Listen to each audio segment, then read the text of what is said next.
Amigos de Círculo Magenta, este día con nosotros Marcela Garzabarba, ¿qué tal? editorialista en Código Magenta, y Rodrigo Carvajal, director editorial de Código Magenta. Bueno, pues ha sido una semana no terrorífica, sino terrorista. Es correcto. El tema ha sido el asunto de los cárteles entre México y Estados Unidos, el secuestro de estos ciudadanos norteamericanos en Matamoros, la curiosa forma en que aparecen rápidamente, se rescatan y se les entregan, aunque pues, dos ya estaban muertos, otro estaba a punto de también ya bastante herido, y solamente uno ileso, en una acción que, bueno, básicamente está generando pues toda una cadena de reacciones importantes en la Unión Americana.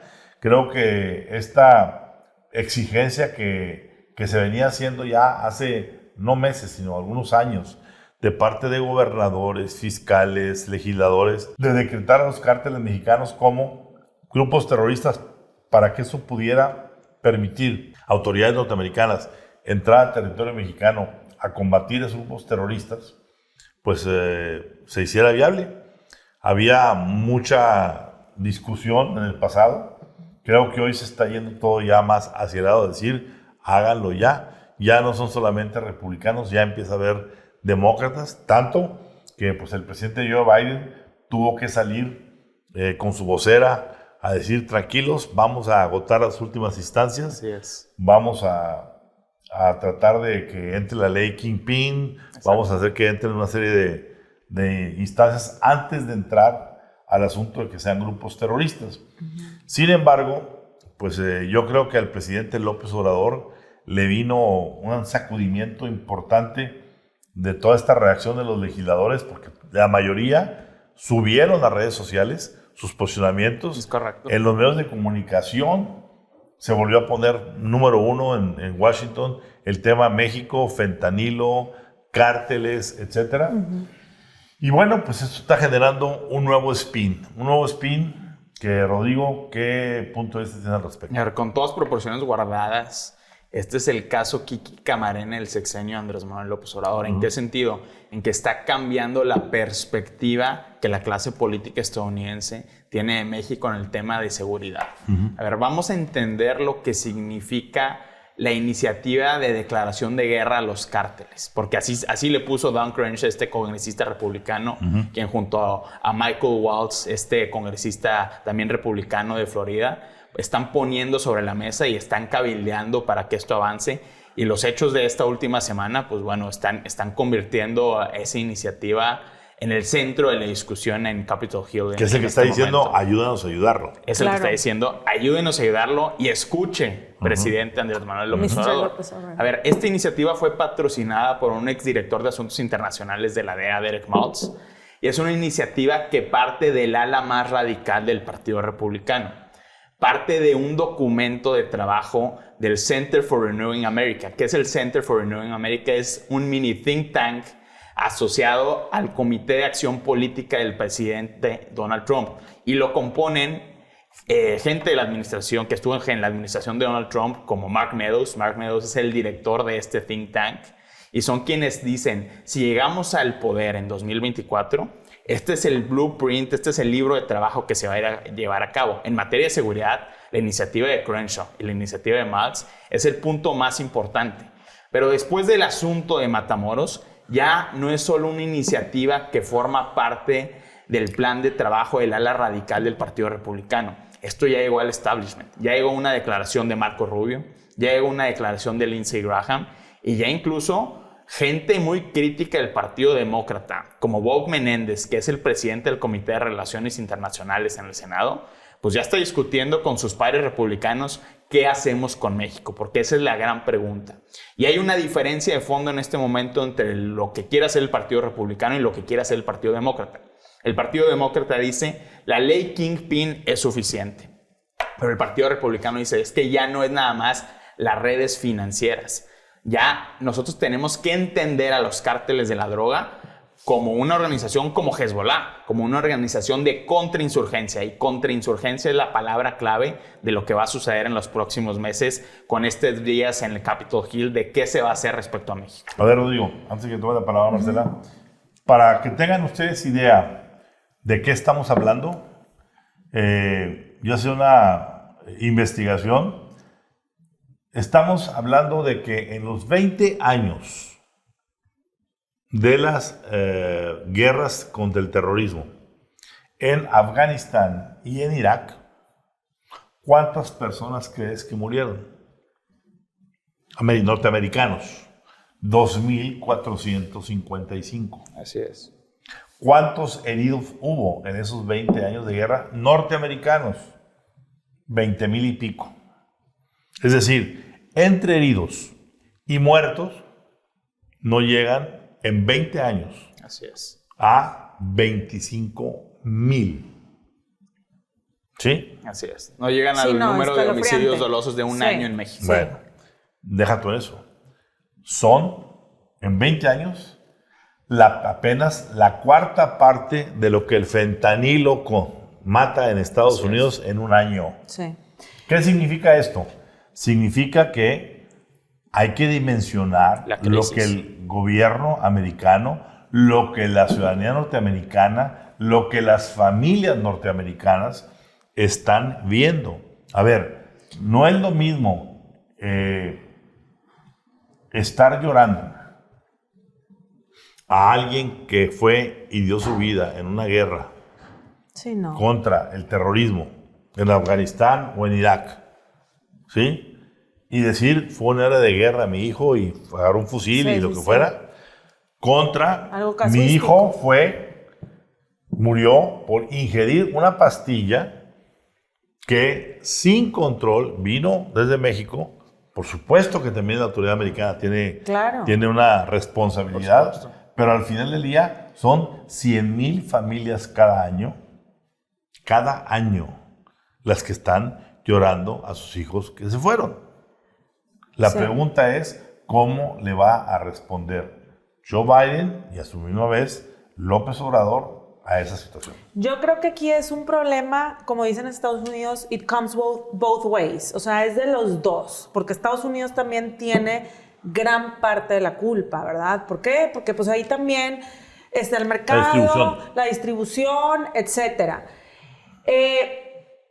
En poco tiempo estamos desnudando a un presidente, valga la palabra, pero con el juicio de García Luna, y ahora con esto. Entonces, Andrés Manuel López Obrador se siente acorralado, lo vemos en las mañaneras de esta semana, en donde ya anda salpicando por todos lados y entonces ustedes no van a ingerir, y si no voy a ponerles a ustedes la agenda informativa y yo les voy a decir cómo, porque está acorralado tal cual un ratón.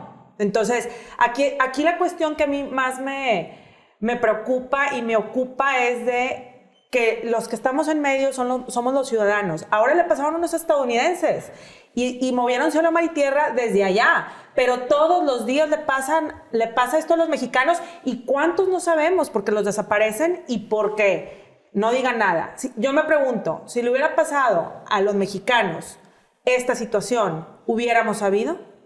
¿Hubieran estado en Fox News, en CNN? Bueno, siempre hay que entender que el gobierno americano, como decía ahorita Rodrigo, siempre va a salir a defender, así sea, un solo ciudadano. Sí. Lo hizo con Camarena. El caso Camarena, de un tipo que fue asesinado por grupos criminales, terminó siendo un game changer, cambió el juego completamente de la relación México-Estados Unidos en aquel entonces. Hoy, a mí me preocupa algo. Me preocupa la actitud del presidente López Obrador. Me preocupa que el presidente López Obrador salga a decir públicamente salga a decir que él no va a permitir que se violente la soberanía de México al permitir que tropas americanas o policía americana entre a destruir laboratorios de fentanilo y a combatir los cárteles. Perdón, a ver, déjame hacer una metáfora. Tú tienes tu casa. Tu casa está muy bien puesta, muy bien cuidada, tú la has cuidado, has puesto reglas de juego muy claras para el aseo, y tienes un vecino que le dio por decir a las ratas y a las cucarachas, ¿sí? Abrazos, no balazos ni veneno. Así es. Y proliferar las ratas y los cucarachos.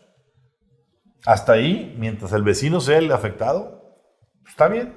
Pero cuando ya esas cucarachas y esas ratas esos bichos empiezan a trasegarse por la barda, por la frontera de tu casa, de la casa del vecino a tu casa, ahí ya no hay soberanías. Tu soberanía termina cuando afectas la del otro. Y si tú me estás afectando con tus cárteles, con tu droga, con el manejo de los dineros, todo el proceso que yo tengo por acá, yo tengo todo el derecho a salir a defender mi soberanía, porque tú me la estás invadiendo. A ver, creo que el punto de vista de los republicanos tiene un punto de ciego y también el punto de los demócratas tiene otro punto ciego que voy a explicar a continuación. El de los republicanos. La parte de la intervención militar directa es difícil cuando, citando al profesor de la Universidad de Nueva York, Osvaldo Zavala, los cárteles no existen. ¿En qué sentido no existen los cárteles? Son redes abstractas de miles de distribuidores, de campesinos, de pequeñas células armadas que se van dividiendo y cambiando lealtades en todo momento. Pero de la misma manera que pasa con Al-Qaeda o con los terroristas. No es un ejército fijo. El tema aquí es que combatirlos militarmente de manera frontal es muy difícil. Para mí ese sería el punto ciego del Partido Republicano. Por supuesto que va a haber más presión, por supuesto que va a haber nuevas herramientas legales que otorgarle a la Casa Blanca para expandir estos poderes militares. Incluso los propios republicanos hablan de tácticas con drones en territorio mexicano. Ese para mí es el punto ciego, es el entendimiento de cómo funcionan los cárteles en México y estas redes abstractas que abarcan, digamos, una estructura horizontal muy, muy compleja. Pero el punto ciego de los demócratas está en la protección y relación del Estado mexicano con organizaciones criminales. ¿Cómo se sanciona ese punto que es clave para la supervivencia de estas organizaciones criminales? Si tú no llegas al fondo de decir, hay autoridades coludidas con el crimen organizado, porque el caso Matamoros va a dar mucho de qué hablar en este sentido, esto no va a poder transitar y no va a poder avanzar. El gobierno estadounidense tiene que asumir que en México se financian campañas políticas con dinero del narcotráfico. Y si no hay una sanción contundente en ese sentido, esto no va a servir absolutamente de nada. No, y escuchas a un Américo Villarreal, ayer lo escuchaba con Joaquín López Dóriga o con el que sea, porque anda de roadshow diciendo, y dices tú, es que ese es el problema. ¿Cuál? Ese es el problema. O sea, da una crónica de cómo sucedieron los hechos, pero ¿y la razón? El motivo, están investigando, está bien, pero la manera en que se dice la crónica, como si fuera un recuento de los daños, y que amanezcamos hoy con una pancarta de los criminales pidiendo perdón por lo sucedido, es como, hay protección en México. A ver, no hay ninguna duda de eso de la protección. Aquí el punto de fondo es si esa protección ya no tiene fronteras y el gobierno y los cárteles son lo mismo. ¿A qué me refiero? Se manejó mucho por ahí que la acción inmediata para conseguir que regresaran a los secuestrados obedeció a que Ken Salazar fue enviado por el Departamento de Estado a sentarse con el presidente López Obrador a decirle o nos entregan a nuestros ciudadanos hoy o aquí va a haber problemas. Así es. Y el presidente le había hablado a Américo Villarreal, le había dicho, a ver, los conseguimos porque los conseguimos. Digo, en la mañana con el celular. Y dicho sea de paso, los consiguieron.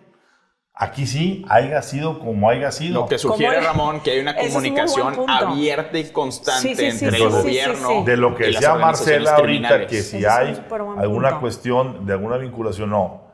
Hoy el problema que tenemos es que haya vinculación. Es que son exactamente lo mismo. Yo veo a un presidente ante la Cámara de la mañanera del jueves, ¿sí?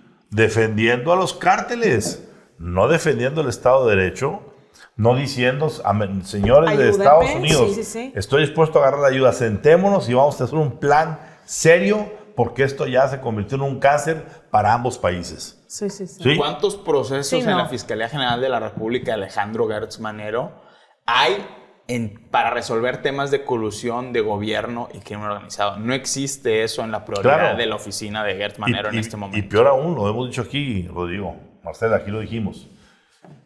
Recordemos que hace unos meses la DEA vino a solicitar 25 agentes mexicanos para sumarlos a 25 de la DEA norteamericana para juntos, esos 50, irse a buscar laboratorios de fentanilo y destruirlos. Sí. La respuesta del fiscal, que es la respuesta del gobierno mexicano, por más que haya que es un fiscal independiente, es la respuesta del Estado mexicano. Así es. Fue, no solamente no los vamos a dar los 25 nuevos, vamos a quitar una docena de los que ya están operando. A ver.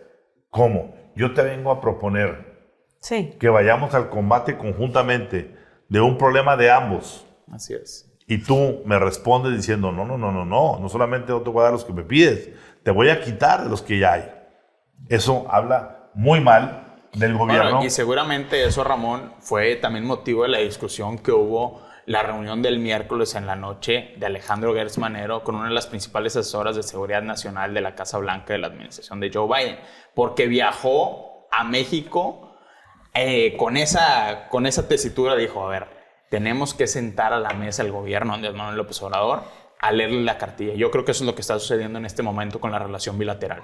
El problema es que ya se ha leído muchas veces la cartilla, Exacto, Rodrigo. ¿de qué sirve y tanto ya cuántas cartillas tanta va a haber? plática. Yo creo que estamos llegando a un punto de no retorno, a un punto de inflexión, en donde de una u otra manera el presidente Biden va y los demócratas van a tener que asumir esa realidad frente a una realidad inobjetablemente política, que es la elección del 24. Sí. Así es. Porque esto va creciendo y les va dando la razón a los republicanos.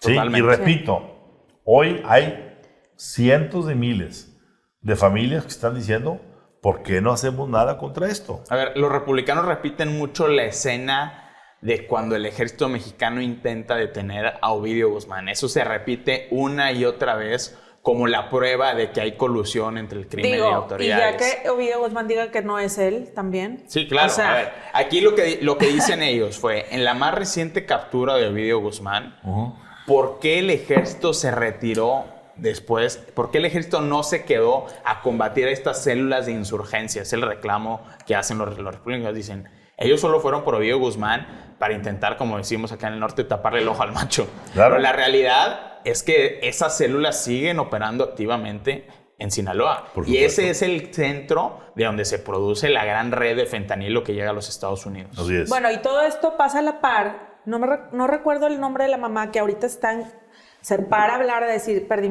mis dos hijos al fentanilo.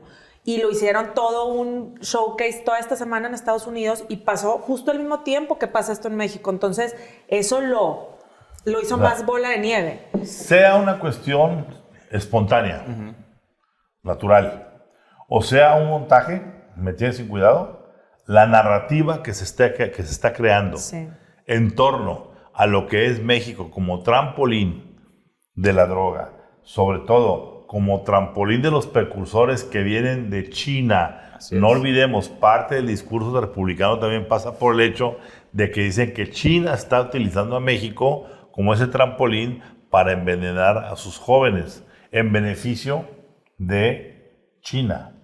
Entonces China estaría utilizando a México como el ariete para poder incentivar el consumo de fentanilo. Pero bueno, estaremos pendientes de todo esto porque el presidente dejó este jueves una vara muy, muy alta en cuanto a decir, prácticamente lo que yo sentí al momento que lo estaba viendo era una abierta declaración de guerra. Y esa declaración de guerra, sé que los americanos traen sus asuntos muy particulares con el secretario de Defensa, con Crescencio Sandoval. Y que dicen que pidieron que se retirara de la reunión, que no asistiera a ese encuentro privado entre López Obrador y Ken Salazar. Claro. Entonces, ¿qué está pasando? ¿Qué va a pasar? Yo creo que esto se va a deteriorar muy, muy, muy rápido después de lo que acabamos de ver del presidente López Obrador. Así es. A ver, y hay una pregunta política que falta del ambiente. ¿Con quién y para quién están trabajando los naranjas?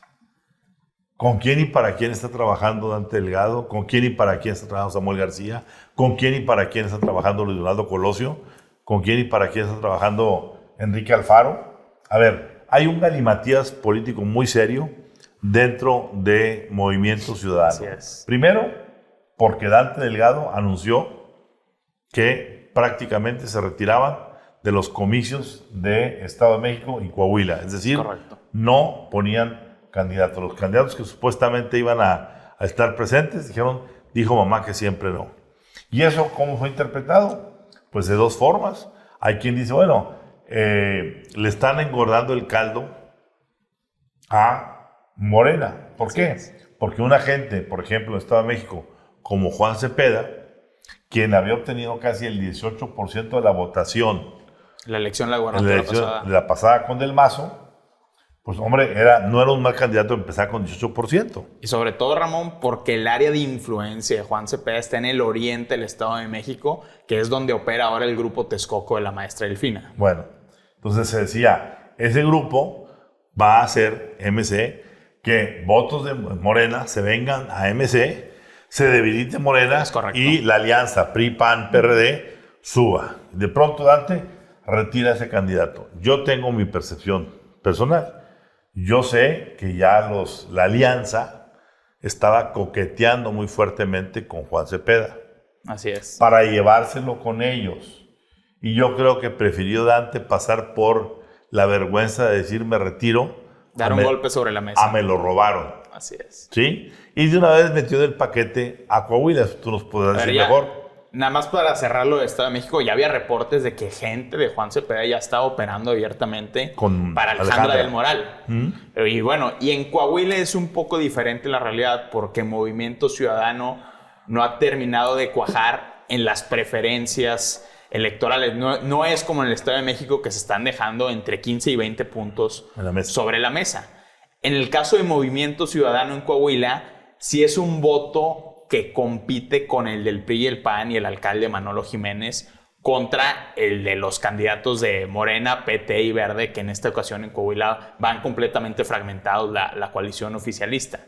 Aquí el asunto es de dónde vino esa orden y por qué se llevó a cabo esa orden. Porque desde hace meses Movimiento Ciudadano estaba preparando una alianza con Unidad Democrática de Coahuila, Lenin Pérez, que después Lenin Pérez se acercó ya al Verde y fue el candidato del Verde, pero ya había planes para sí competir y sí ser parte de este proceso. Pero llegó desde México, digamos, la orden de decir, ¿saben qué? Como no vamos en el Estado de México, tampoco vamos en Coahuila. ¿Y cuál fue la narrativa bajo la cual se disfrazó esta decisión? Ya hay un pacto entre el Primor para dividirse triunfos. Morena se queda con Estado de México y el PRI se queda con Coahuila. Aquí la pregunta que se queda abierta es, ¿y qué pasa con el PAN? ¿El PAN también es parte de ese pacto?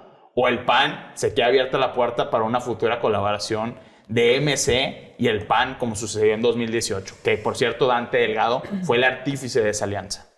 A ver. Yo creo que la ausencia de Movimiento Ciudadano o la carta que está jugando ahorita afecta a las elecciones de mediano a largo plazo, porque estamos hablando del 2024. Entonces, esto afecta a que si está con un partido, primero que nada la percepción que los ciudadanos van a tener sobre que es un partido de oposición, ¿no? Entonces, ¿están con Morena o no están con Morena? ¿Están con PRI, PAN? No importa, simplemente es un partido de oposición que se pone entre los ciudadanos como es más de lo mismo, porque están jugando un juego que no entendemos y que se ausentan y que entonces, ¿qué es? A ver. Debilita a la oposición en general, no solo al Movimiento Ciudadano. Esto viene agravándose porque insistentemente el bloque opositor ha estado coqueteando con MC. Lo dijo aquí Alito en esta mesa, Ramón. Claro, y MC dijo que ya estaban llegando, que se haga un acuerdo. Y MC se resiste, Dante Delgado en particular se resiste. Y esto hay que sumarle un ingrediente más, el hecho de que haya salido a la palestra Luis Donaldo Colosio, es correcto. Sí, claro. Dicho sea de paso, el precandidato opositor de todos los precandidatos opositores, líder en las encuestas. Porque así lo mandan las encuestas. Exactamente. Claro. Que salga a decir públicamente que él no es MC. A ver. Él es ciudadano. Sí, él es ciudadano. No es militante. Él llegó a la alcaldía de Monterrey por Movimiento Ciudadano. Esos son sus siglas. Sí. Que él hoy renuncie a ese partido. Como ya había renunciado cuando en los días subsecuentes a que ganó, donde dijo, a partir de hoy yo me deslindo.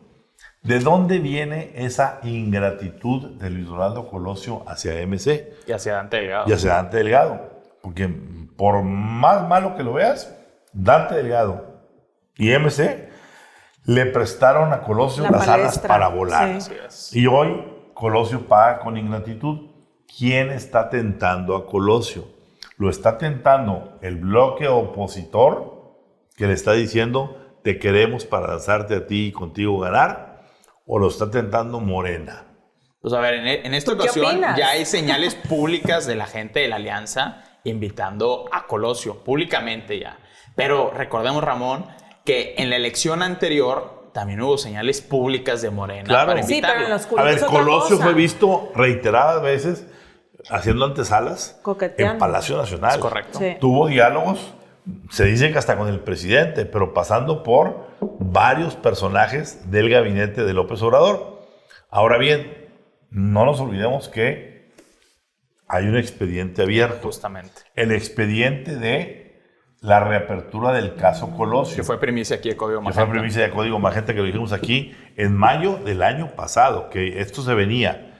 Hoy ya empieza a haber información al respecto y va a apuntar todo a que de una u otra manera, presuntamente prominentes priistas habrían sido los autores intelectuales del crimen de Luis Donaldo Colosio, el papá de quien sería hoy el candidato. Por eso yo mencionaba... Si ese candidato va a ir por esta alianza, el gobierno de la 4T ya está desde ahorita buscando inhabilitar para que el PRI sea parte de esa alianza, claro, porque totalmente. Colosio jamás aceptaría, bajo circunstancias nuevas, que el partido que presuntamente mandó matar a su papá sea parte de esa alianza. Yo por eso creo que Dante Delgado dice, hay un pacto del primor, pero no un pacto de la alianza PAN-PRI-PRD con Morena. O sea, él está marcando la línea muy clara de que el pacto es con el PRI. El pacto no es con el PAN, pero todo eso con quienes sí podría quedar abierta la posibilidad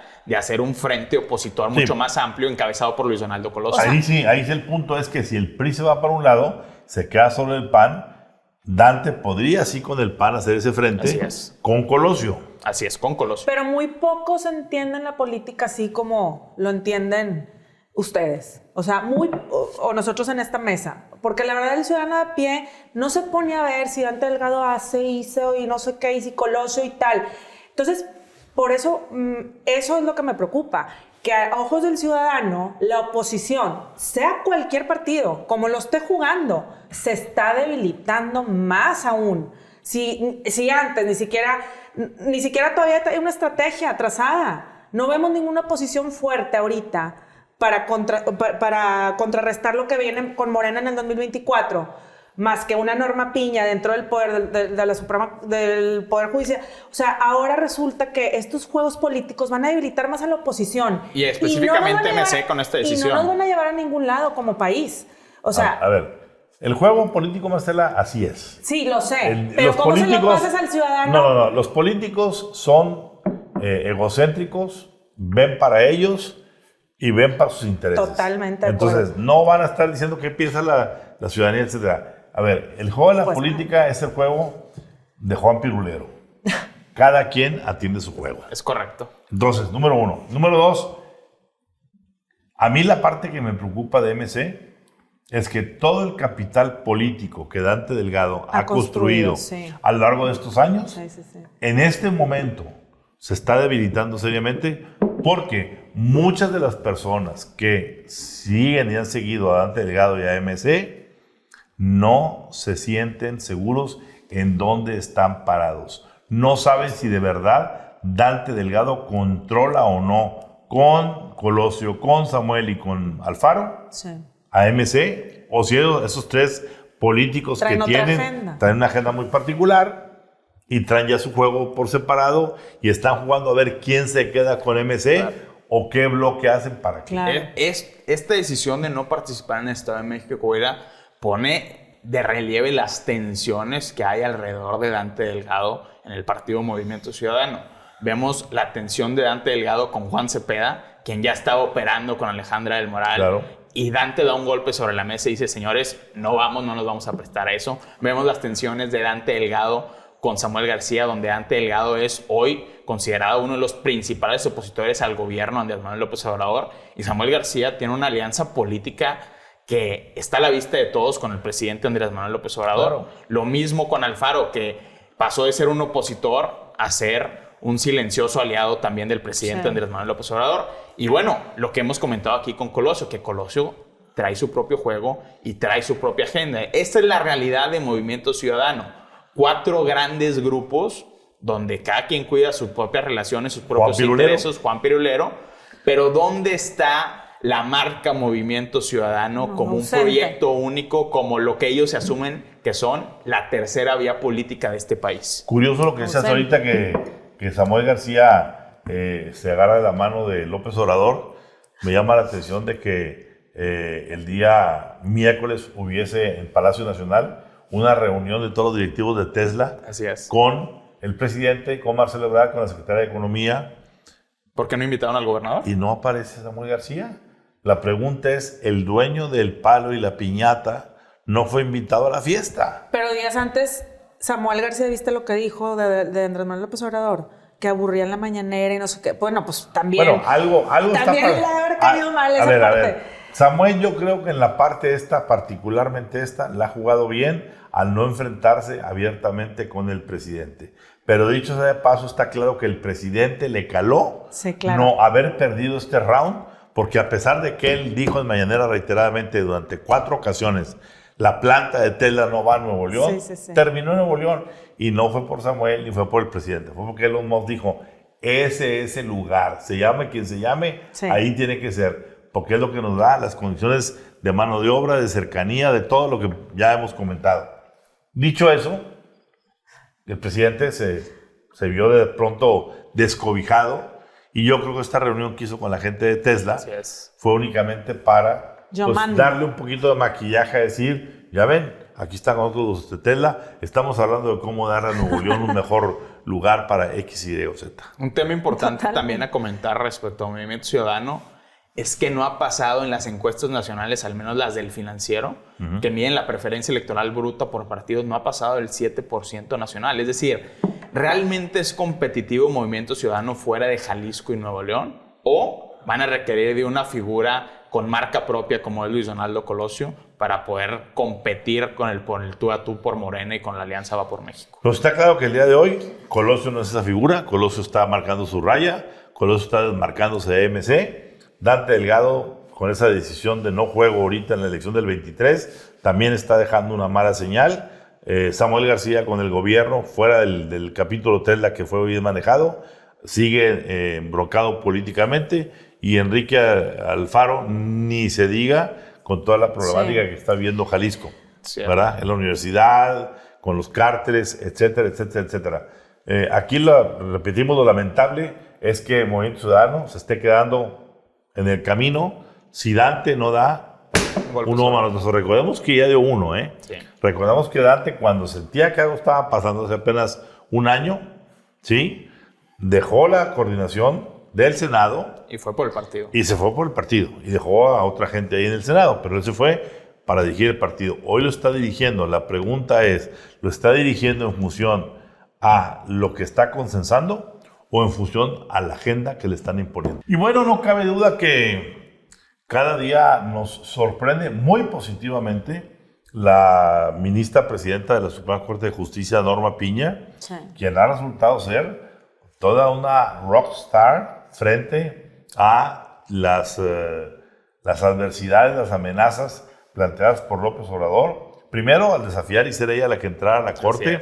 Segundo, la de, de una u otra manera, no pararse el día que había que aplaudirle al presidente y que la pusieron a ella segregada. El hecho de que haya salido reiteradamente a fijar posturas que no son del agrado presidencial, y ahora en este día del famoso 8M, el Día Internacional de la Mujer, en medio de todas las protestas, en medio de todas las marchas, en donde, por cierto, ningún funcionario, ni a nivel federal ni a nivel estatal, salieron a recibir a ninguna de las marchas. La ministra presidenta Norma Piña Sí sale a dar un mensaje muy Es digno. correcto. Muy Un digno. mensaje muy correcto. ¿Qué opinas de esto, Marcela? Yo creo que aquí lo importante es lo que se vivió fuera de la valla y dentro de las vallas. Porque fuera de las vallas vemos a la ministra Norma Piña como la cabeza, la líder de, aunque ella no estaba liderando ahí tal cual la lucha, pero una lucha, físicamente estoy hablando, la lucha con lo que dijo, con lo que hace, es como tú estás liderando, y no nada más lo de las mujeres. También estamos viendo que es parte fundamental de lo del plan B, que próximamente se va a desenredar toda esa parte. Y ahora vemos, y entonces mientras adentro de Palacio lo que pasaba era un AMLO como cada año. Es que cada año vemos lo mismo, cada año el 8M, y eso yo también me cuestiono. Vemos las mismas fotos, las mismas marchas, está bien, levantan la voz las mujeres, pero vemos al presidente felicitando a la mujer cuando la ONU acaba de decir que pasamos de 11 mujeres asesinadas diarias a 12. Entonces, que el presidente nos felicite, eso se me hace indigno. A ver, Marcela, y que adentro de las vallas haya una fiestecita de Claudia Sheinbaum, de Rosa Isela con la foto, así, el pacto patriarcal ahí en una foto, la misoginia, todo lo que da, porque las mujeres florearon al presidente, los speeches que daban, era todo lo contrario a lo que decía Norma Piña. Entonces, a ver, ¿a qué estamos jugando? Mientras tengamos a esas mujeres y a ese presidente, aquí la mujer mexicana no tiene cabida en nuestro país porque los programas sociales de las mujeres se han recortado en un 70%. 70%. Las llamadas del 911 a violencia en la casa han aumentado en un 100 y pico %. Entonces, y no se atienden, se quedan en una llamada. ¿Y qué hicieron? ¿Dónde están? Muchas de ellas están muertas.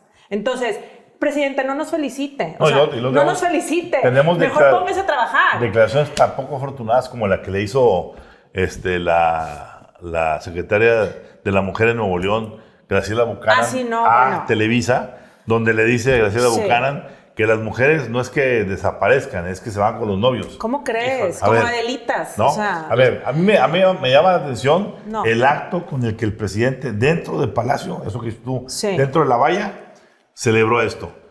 Un acto paupérrimo, pobrísimo. Unas cuantas decenas de mujeres para taparle ahí el asunto. Con el presidente, con sus corcholatas. Claro. Con Claudia Sheinbaum, Marcelo Ebrard y Adán Augusto. Laia Sansores. Algunas mujeres del gabinete, pero fuera, eso es un acto partidista. Mientras afuera estaba la protesta real. Exactamente. ¿Tú qué piensas? A ver, y eso mismo pasó también en la Suprema Corte.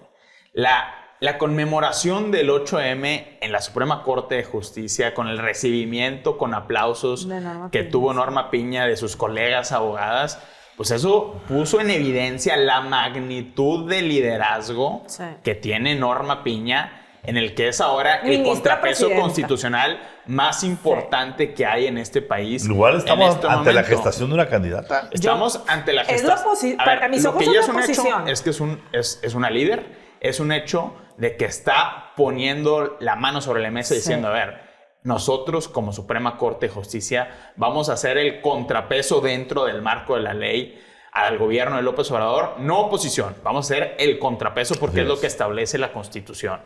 Y a ver, estaba pasando eso dentro de la Corte, pero afuera de la Corte había una protesta de gente afín al presidente López Obrador y afín a Morena, donde una persona con un rifle supuestamente de plástico sale a protestar y a decir que Norma Piña es una corrupta. Sucedió el mismo día que en la mañana el presidente Andrés Manuel López Obrador había cuestionado los fideicomisos del Poder Judicial, había cuestionado si Norma Piña estaba solapando a gente dentro del Consejo de la Judicatura Federal, y donde esa misma semana, desde la Fiscalía General de la República de Alejandro Gertz Manero, a los jueces encargados de casos que han fracasado desde su propia oficina del fiscal, el caso Rosario Robles, el caso Francisco García Cabeza de Vaca, se va no contra los fiscales que hicieron mal su trabajo, se va contra los jueces que determinaron la libertad provisional de Rosario Robles, que ya ahora se dio una libertad plena, la cancelación de las órdenes de aprehensión contra Francisco García Cabeza de Vaca.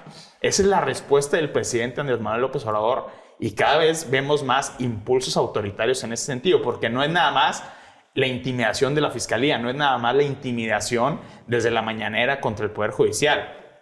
Ya está el plan B, desmantelando completamente al INE, y por reportes de prensa sabemos que ya se prepara también una ley de medios que va a beneficiar al gobierno, que va a ser similar a lo que se hizo en Venezuela, que va a ser similar a lo que ya se hizo en Argentina, y que eso va de la mano con una regresión autoritaria muy, muy profunda en este país. Pero regresando un poco a lo de las mujeres, o sea, aquí también la parte en donde el presidente dice que fue Morena quien tipificó al feminicidio. Fue en 2012, señor presidente, no fue en 2020 cuando se tipificó. Y si quiere, pues váyase a los papeles a checar. Entonces, nada más ahí ojo, porque ese storytelling de esa parte lo hacen las mañaneras en todos los rubros. En lo del plan B, en lo del INE, en lo que le conviene. Dice que es el gobierno más feminista de la historia. Ahorita lo cacharon. Ahorita está el papel. No fue en el 2020, fue en el 2012. Pero así lo ha hecho, se equivocó en el año. Gracias a Dios, ahí está la mentira para Vilchis. Pero que por cierto también salió defendiendo al presidente con el Día de la Mujer, que gracias que nos felicitó. ¿Cómo? Entonces, ese tipo de cosas en un país donde tenemos a una Norma Piña admirable, porque como dice Ramón, está rompiendo por todos lados, aunque no sea oposición per se, es lo que el pueblo está necesitando ahorita. Está haciendo su trabajo de contrapeso sin ser estridente. Y tiene, lo que pasa es que también, ante una personalidad como la de Norma Piña, que no esperábamos esa fortaleza de carácter, de voluntad política, de pintar rayas, de salirse del cuadro, de fuera del cuadro. Yo no me lo esperaba tampoco. Creo que está generando todo un movimiento que, cuidado, repito, estamos quizás ante el nacimiento de una potencial precandidata y quizá candidata, porque se está convirtiendo en heroína de todas las batallas contra el villano favorito. Sí, totalmente. Ahí lo dejamos en esta vez. Totalmente. Bueno, y para cerrar la charla del día de hoy, pues obligado es la investigación de Código Magenta, hecha aquí con Rodrigo Carvajal, respecto a la mafia del agua en Nuevo León. Esta mafia del agua que despertamos con el primer reportaje, que fue todo el trafique de las pipas en los momentos más sedientos del área metropolitana, y que ahora pues surge con este descubrimiento de las 5 empresas que tiene o que tenía Gerardo Garza, el director de agua y drenaje, a donde se fueron canalizados miles de millones de pesos de trabajos de agua y drenaje en una danza de millones que vamos a ver primero si realmente fueron a dar a donde dijeron que iban a dar. Así es. Y por lo pronto, pues creo que esta es una investigación importante de la Unidad de Inteligencia Financiera a nivel federal, que sin duda alguna Samuel García tendría que tomar y tendría que revisar todos y cada una de las facturas, que son innumerables facturas. ¿Qué nos dices de esto, Rodrigo? Ramón, lo que hay que entender es que la sequía en Nuevo León, la que hubo el verano pasado y la que va a haber en esta primavera, son producto de la corrupción. Porque lo que hizo Gerardo Garza, el exdirector de agua y drenaje de Monterrey, quien fue durante la mayor parte del sexenio de Jaime Rodríguez el Bronco, es un grave conflicto de interés. Teniendo la posición más importante en el organigrama de la paraestatal más relevante del gobierno estatal, benefició a sus propias compañías y proyectos inmobiliarios. ¿Cómo los benefició? A través de permisos, otorgó las famosas factibilidades para sus empresas. ¿Qué son las factibilidades? Bueno, cuando tú vas a hacer un nuevo desarrollo, cuando tú eres un empresario y vas a hacer un nuevo desarrollo, tú le tienes que pagar agua y drenaje miles de millones de pesos para que construyan la infraestructura de agua potable y de drenaje pluvial. En este caso, las empresas de Gerardo Garza no pagaron un solo peso. Estamos hablando, según fuentes nos dicen, de un quebranto de 11,000 millones de pesos en beneficio de las empresas de Gerardo Garza. Y el tema es que no nada más son estas 5, porque a través de una red de triangulaciones, de personajes cruzados como accionistas, de contratistas subarrendados, pues se llega a casi 20 proyectos inmobiliarios diferentes y se dan factibilidades a 500,000 unidades habitacionales nuevas a las que había antes. O sea, al 10% de la zona metropolitana de Monterrey, Y eso explica gran parte de la tensión que se generó en términos hidráulicos y la razón por la que no hay agua suficiente en el estado de Nuevo León por contratos irregulares como los de Gerardo Garza. Pero a ver, Ramón, yo advierto, esto es apenas la punta del iceberg de la verdadera mafia del agua en Nuevo León. A ver, Rodrigo, la pregunta aquí que tendríamos es, ¿qué va a hacer frente a esto Samuel García? Sí, ¿qué se va a hacer? ¿Por qué? Porque si hay un pacto, se habló de que se iba a perseguir la corrupción del sexenio pasado. Ya quedó claro que el Bronco lo metieron a la cárcel, salió y otra vez queda como si aquí no pasó nada. Sí. Ahora, sale todo este expediente, que como bien dices, es el principio de muchos expedientes que saldrán de esta telenovela político-social que es la mafia del agua, en donde, está claro, ahí están las pruebas. No son puestas por Magenta, es la unidad de inteligencia financiera a nivel nacional. ¿Qué va a hacer en todo esto el gobierno federal? ¿Qué va a hacer en todo esto con agua? No, y que no nos vendan otra historia, porque luego nos venden historias de la presa, no sé qué, al ciudadano, y no es eso, ¿sí? Aquí lo estamos viendo con lo que sacaste recientemente, y como dices tú, Ramón, ¿qué se va a hacer? ¿Qué se va a hacer? A ver, hay indicios de tolerancia, por no decir complicidad también de esta administración. ¿En qué sentido? Específicamente el caso de Gerardo Garza, quien otorgó esas factibilidades quien era entonces el director de Ingeniería de Agua y Drenaje, que es el responsable de todo este proceso en la paraestatal, fue Octavio Salinas. ¿Qué está haciendo Octavio Salinas en este momento? Es uno de los asesores técnicos de Juan Ignacio Barragán, el actual director de Agua y Drenaje de Monterrey. Y otro tema muy importante, este asunto no había salido a la luz, pero no es nuevo. Ya se había presentado una solicitud de información a Agua y Drenaje donde prácticamente se revelaban todo este entramado de corrupción alrededor de Gerardo Garza. Y eso se entregó no solo a Agua y Drenaje, se entregó a la Auditoría Superior de la Federación desde agosto de 2018, a quien era el contralor estatal en ese entonces del gobierno de Jaime Rodríguez Calderón, que era Jesús Hernández, y se entregó también a un diputado local del Congreso de Nuevo León llamado Samuel Alejandro García Sepúlveda. Es decir, esto ya había llegado al despacho de Samuel García. No sabemos si acusó recibo o lo vio o lo ignoró, pero de que llegó a su despacho, eso está completamente documentado. Bueno, lo que no podrá hacer hoy es ignorarlo porque estamos hablando de que esos fondos son fondos federales. Así y en es. fondos federales la cuestión se vuelve mucho más sensible que lo que son los fondos estatales. Totalmente, porque lo que pasa en el esquema de las empresas de Gerardo Garza es que se utilizaron programas de mejoramiento de infraestructura que venían desde la federación para beneficiar a los proyectos inmobiliarios de él y de sus socios directos e indirectos. Entonces vamos a... Impunidad total. Vamos a ver cómo evoluciona esto. Sí. Yo creo que es un buen comienzo lo que ha sacado con esta investigación. Esperemos esta próxima semana novedades interesantes. Así es. Gracias.